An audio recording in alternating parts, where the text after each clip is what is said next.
aussi di leen fàttali war vous êtes dans Salam avec comme invité Pape Malick Ndour Dieuwrine Ndiassé par rapport à cette loi d'amnistie maanaam interprétation bi nga xamante ni moom la ci député Amadou Ba porté alors ça fait débat tey lan moo ci yow sa njàngat. suma njàngat du ci sori trop. waaw parce que promesse la woon boo xamante ni état bi dañ ñu ko waxoon. ne bu ñu amee majorité assemblée. dinañu ko teggi. ngir lan crime de sang yi nga xamante ne ñoom ñoo fi amoon. ok ñu mën ko leeral ba situer responsable yi. léegi discussion bi nekkul ci dindi ko discussion bi ci dindin wi la nekkee. yaakaar naa foofu la wuute yi amee. man damay laajte bu fekkee ni dañu ko dindi totalement parce que da ngay teg ñaar yëpp ci table bi quoi. bu fekkee ni dañ ko dindi totalement. lan lay wundu cela veut dire que ni ñi nga xamante ne ci régime mu Macky Sall ñi mu jàppoon tëj leen ci kaso bi. waaw lañ tegoon ci ñoom ci tuuma yëpp tey day wëlbatiku tegwaat seen kaw. ñu bàyyi jox liberté provisoire. ñoom xale yi ñu bàyyi ñu génn. xale yeeg Ousmane Sonko président bi président ba xam dañ li nga bëgg a wax mooy ba xam dañ leen di topp. dañ leen di toppaat. ok ndax accusation yooyu moo taxoon ñu dugal leen ci kaso bi. ndax da leen di topp. ndax su boobaa bu ñu dindee lépp du ñu am président ak ministre ak ay député yoo xamante ni yoon da leen di topp. wala ñu dindi ko partiellement pour situer crime de sang yi. parce que ci waxtaan dañu waxoon ni ñoom waa Pastef amnistie bi dinañ ci d'accord bu fekkee ni crime de sang yi bokk ci. ñoom loolu la ñu waxoon abstention lañ defoon keroog bi ñuy voté. waaw parce que dañ ko. parce que am na lu ñu am dañ ko conditionné woon. dañ ko conditionné woon. waaw moom ngay fàttali ni. moom lay fàttali. waaw. mais. ñoom loolu lañ seen position dafa leer. waaw ba ñu demee ba nga xamante ne dañ cee boole crime de sang yi ñu def abstention. kon ñoom neutre nañ. bu fekkee ne dañoo ñëwaat nag ba tey ji ñoom ñu war koo dindi. ñoom position bi ñu taxawee woon. bu ñu ñëwee ne nañ ko dindi partiellement. pour ñu situer crime de sang yi. su boobaa dañuy logique ci seen position démb. su boobaa dañuy logique. parce que ñoom en âme et conscience bëggoon nañu ñu situer ñi nga xamante ni ñoom ñoo doon joxe ordre ba pare wëlbatiku. di dóor di tëj di rey. ci loo xamante ni peuple bi dafa amoon droit parce que droit de manifestation constitution moo ko assurer peuple bi. te ñun ñëpp xamoon nañ Sénégal manifestation yi ñu joxe woon ordre pour que ñu couvrir ko. accepter ko. daan nañ ko def te bant du damm. bal du tàkk sagar du xëy. waaw léegi nag peuple bi bu fekkee ni loo xamante ni constitution moo ko may. mu ne doo koy def nga ne doo ko def foofu réaction boo amee. réaction bi bu excessif boobu responsable bi. du peuple bi. du jeunesse bi mooy. ñi violé constitution bi ñooñu ñooy responsable. ci liñ jàng xam ko te tam lenn dafa am muy que citoyen bu nekk. am nga droit bu fekkee ni dañoo namm violé yow say droit. nga def résistance.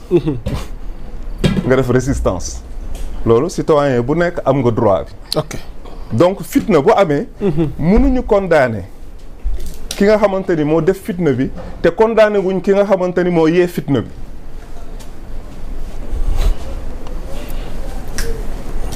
ci li ma xam. yow rek la ñuy déglu waaw. fitna. yàlla sax dafa wax ci alxuraan rëbb na ku yee fitna. rëbb na ku yee fitna. donc ñun ci li ñu xam. Sénégal 2021. fitna bi mi ngi tàmbalee ci scénario Adji Sarr Ousmane Sonko. ñu dem convoqué député bu nga xamante ni dafa am mbalaanu kiiraay. ñu waroon respecter procédure pour teggi mbalaanu kiiraayam. laataa ñu koy woo di ko déglu respecté wuñ ko mu ne du wuy ji. ñu ne ko di nga wuy ji par force mu génn woote résistance peuple bi fekk si ko foofu la fitna bi juddoo. donc loolu démb la woon du bërki démb. ok donc ku nekk dafay nekk sa droit. Ousmane Sonko ci droit am la nekkoon. Pastefiens yi seen droit lañ nekkoon. li xew na léegi nag li ñu war a xool citoyen mooy ñi nga xamante ni ñoom ñoo njëkk a violer constitution bi. ñooy responsable li fi xewoon. boobu wax léegi. ba pare ñu wëlbatiku ci scénario 2023 ba 2024 ñu gis fi ay répression boo xam ne dafa excessif ñoo xamante ni dañuy yor ay armes de guerre di rey askan wi ñu gis fi ay pick-up yoo xamante ni amuñu matricule ñuy dox ci dëkk bi. di dem di dugg biir permanence u APR ñu ciy teg suñu bët. loolu yëpp xew ci dëkk bi. état taxaw.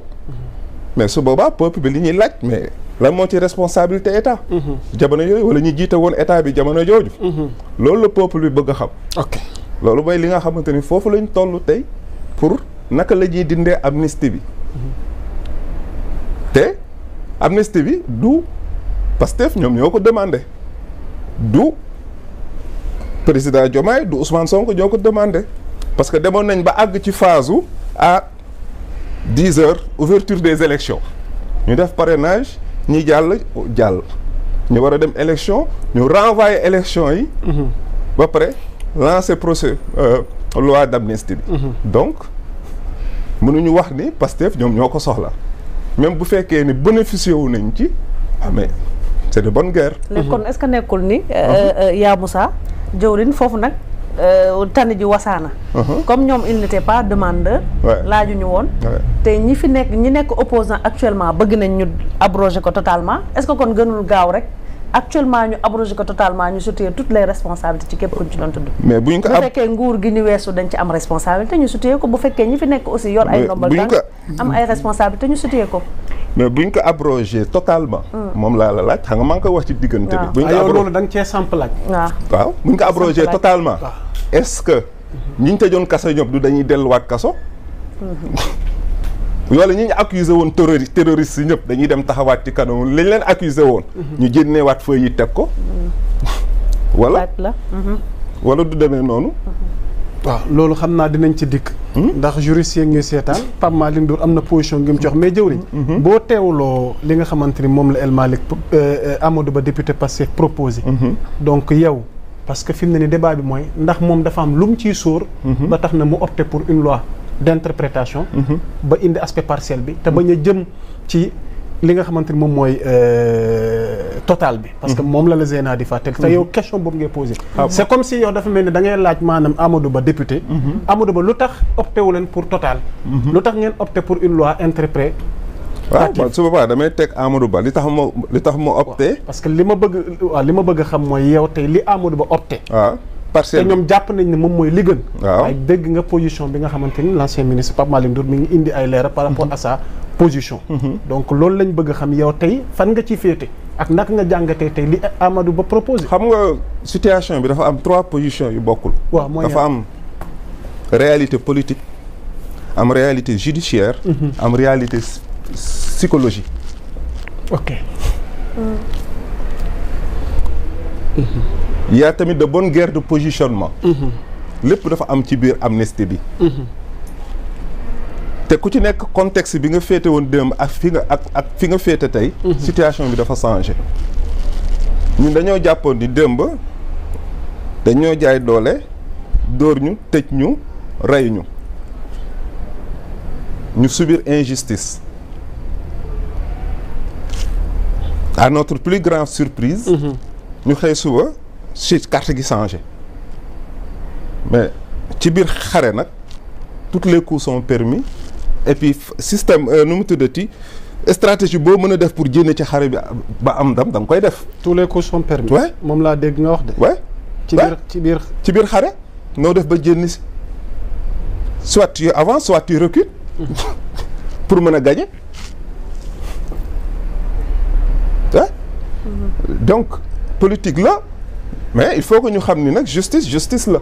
ok justice la te bu ñuy demee bay dugal lenn di ko yóbbu ci table justice da ci war a àddu dañu war a xool ndax réew mi attanu ko wala attanu ko parce que tamit duñ fi sulli loo xamante ni dafay bloquer réew mi day handicapé réew mi duñ ko fi def parce que tamit réew mi dañoo am ay nouveaux responsables yoo xamante ni dañ leen yónni yàkkamti mais ñu mel ni ñoom Pape Malick Ndour loolu lañ bëgg tey mu leer.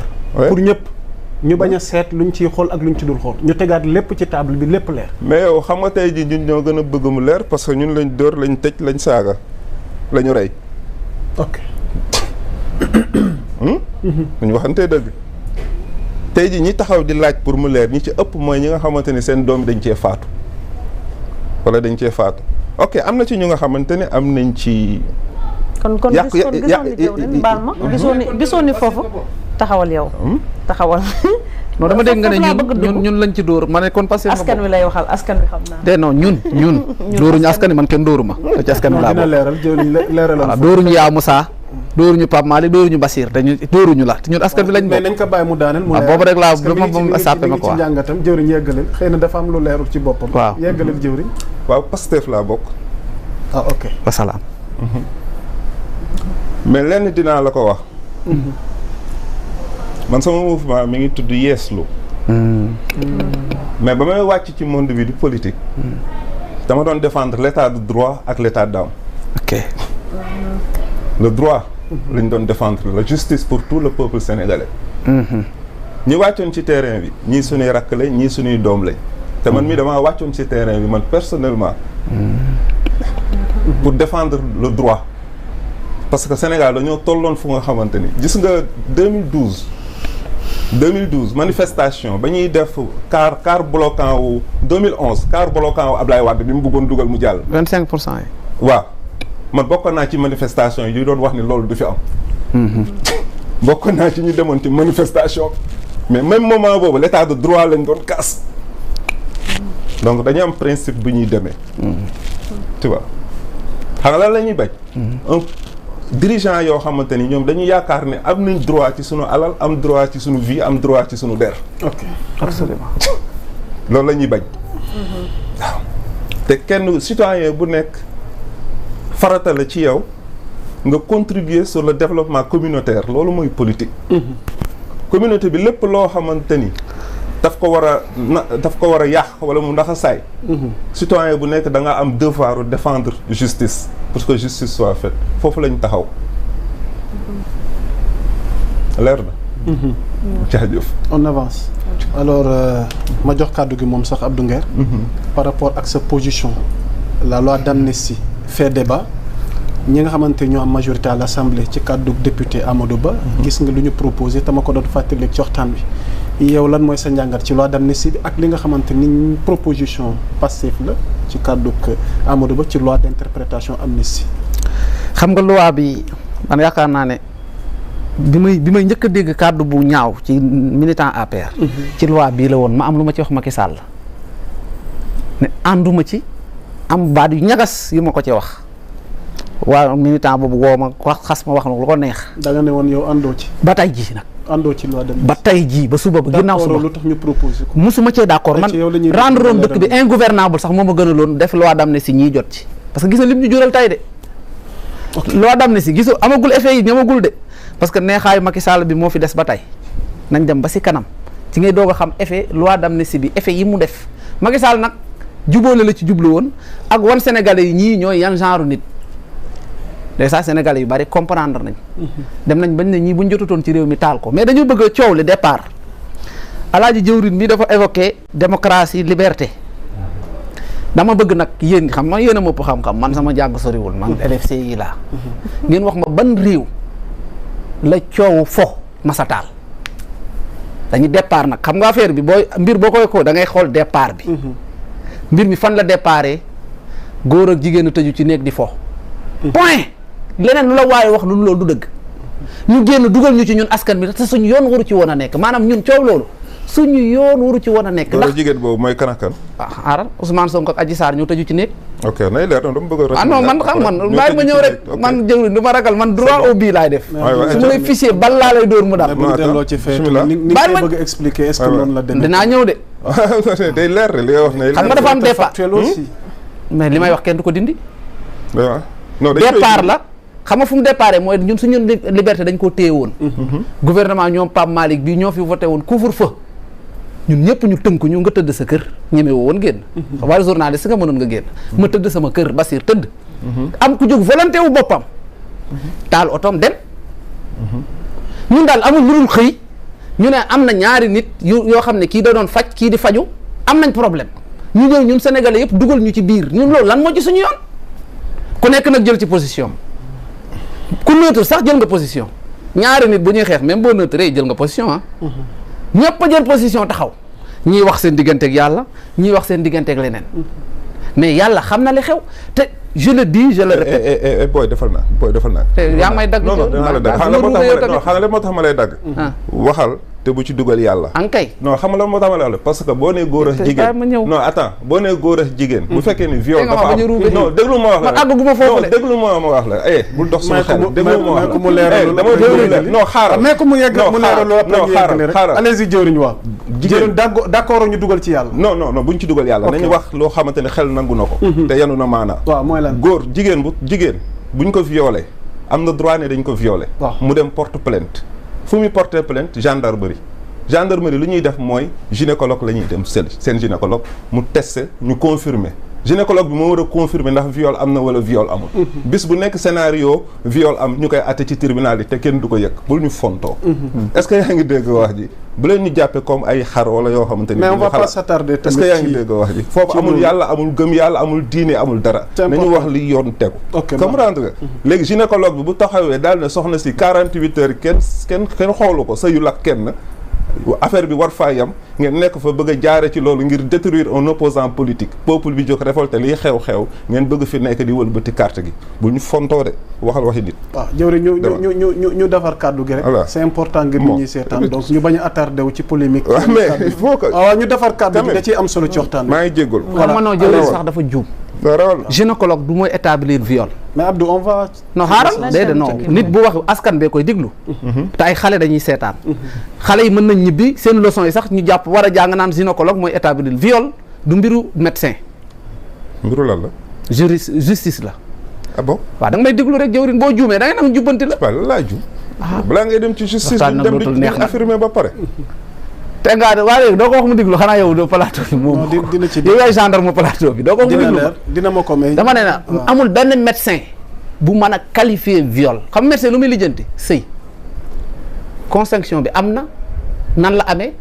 loolu rek la médecin sañ a def. mais Abdou mooy gynécologue Abdou dama leen di ñaan benn affaire par rapport ak. nit ñi non moom dafa juum. non mais dama leen ñaan benn affaire c'est-à-dire. mais yow lii nii bu jàllee nii lii nii bu jàllee ngi am bàkk non non dama ko jubbanti rek passé man dama ko jubbanti rek ma def. farata gi yow li ngay wax xam nga médecin bi du ci farata mais xoolal day baax yaa Moussa. gis nga boo toogee ci plateau. nit wax loo xam ne wax ji day dem. te ñu yor ay xale. xaaral ay xale yoo xam ne ñu ngi ci médecine di jàng. xale yi ma jëwriñ yow tamit. lan moo gën a bon lan moo gën a bon wax lu wuteeg dëgg moo gën a bon. gynécologue médecin la yow bu fekkee li ngay wax xamoo ko nga wax gynécologue du médecin. même médecin laa wax même médecin du moom mooy établir viol. par respect de notre invité le débat ce n'est pas entre vous deux. moom kay mooy ruube nag Zeyna yow tamit. waaw ñu may ko mu yeggali après ñu continuer. xam nga am na loo xam ne waaw gis nga médecin amul benn sañ-sañ ne lii viol la moom xam nga lan lañ ko lijjantiloo kii sëy na wala sëyul kii lan nga fekk ci moom mu bind ko mosoo gis certificat médical bu ñu bind viol am na wala amul musta am danaan remarqué naa lii te certificat médical boobu jëwrin amul fenn fu mu bind 48 heures amul 24 heures amul heure bu mu ne am na kon bu ngeen comprendre da ngeen di bàyyi mu sedd bañ di lëndëmal xelu askan bi beneen bi ci topp mooy fa la déparé man sax waxuma ko viol moo ko fa tudd de dama ne dafa déparé ci góor ak jigéen tëju ci seen néeg ñu génn dugal ñu ci ñun te ñun suñu yoon newu ci ñu porté ko plainte ñu ne ko Ousmane kaay wuy si mu ne man député laa kenn demul jëli ko xam nga fi ñu jaxasee xelu askan bi gendarmerie moo convoqué woon Ousmane Sonko bi ñu dajalee buntu këram police moo fa dem pour tas leen ñu ne police da koy jël si yow nan la gendarmerie di convoqué police di la jël si foofu la ñuy njëkk a dribblé ñu ne voilà ñu ngi koy jaay doole ñu ngi koy jëli gis nga foofu nit ñi fa dóoree nit ñi fa tege xel gendarmerie ko convoqué bit moo demoon pour disperser mbooloo ma fa nekk ndax Covid la woon dañ doon bañ rassemblement yi ñu ne non ñu ngi koy jël si police a ngi koy jël si boobu jàll Ousmane woote ne leen ñëw leen na leen jaral seen bakkan bu leen toogati ci clavier yi di kacc de heure bii nekkatul heure kacc heure bii wàcc terrain bi la te seen bakkan na ngeen ko ci teg kooku nag lu jiin njaag mooy njaag booba dara xewagul kaay wuy ji dong la mu ne mortel combat booba jël see guñ ko jour biñ ne ko suba nga war a convoqué nañ la ci guddi gi la def déclaration fa laa meree Macky Sall nag ndax ba micro yi fayee rek lañ ko waroon fekk foofu lem ko yóbbu kon kenn du dee. mais bañ ko bàyyee mu fay micro yi teg ay stratégie am ci guddi gi teg ay technique am ci guddi gi ba ñu xëy mu mën a def ay nemmeekoom dem assemblée di manipuler ak yooyu yëpp mooy coow la. comme lever guñ immunité parlementaire mais def na lu flagrant mooy teg na ay micro woo askan bi ci kaay leen deewoo mais nag dafa am lu ci gën a neex moom moo ne plus que ay victimes di gën a am Macky Sall di gën a am pression bi internationale yëpp ci kaw Macky Sall nee na plus que nit ñiy dee nit ñi yàqule dëkk biy tàkk Macky Sall di gën a am coono kon xam nga moom moo ci doon bénéficier wu ci jamono boobu mais ñu ñëw ay nit ñoo taxaw seen bopp ne ñoom dañ leen doon fay ñuy boyal Ousmane Tounkara toog ci États-Unis ne vidéo yi ngeen doon gis sax police yooyu mooy numéro 9 beeg yooyu nee na moom moo ko monté Pape Alé Niang Maxu ak Serif bi newoon TFM te mu ngi Canada léegi tudd ay tur yu leer naññi alors que sénégalais yi nag commencé xippi ngeen ñëw fii di ñuy yàpp naa ñu parcelle ak wengal ak jubbanti def leen xoolal parcelle leen rendez-vous dans 4 ans taxaw position état fi mu toll nii ah. waaw jamono yooyu. waaw ci état bi nga bokkoon. booy fu ma neex naa bokk. ma ne jëwriñ taxaw position état. jëwriñ may ma rek. non dama lay laaj. man dama foogoon may wax di ma déglu mais bi ngay wax ba léegi. moment boobu fan la fekkoon. fii la ma fekk. Abdou Nguer. dossier boobu nit gënu ma koo xam. mais yow yaa te li ma ci xam par respect du ma ko wax.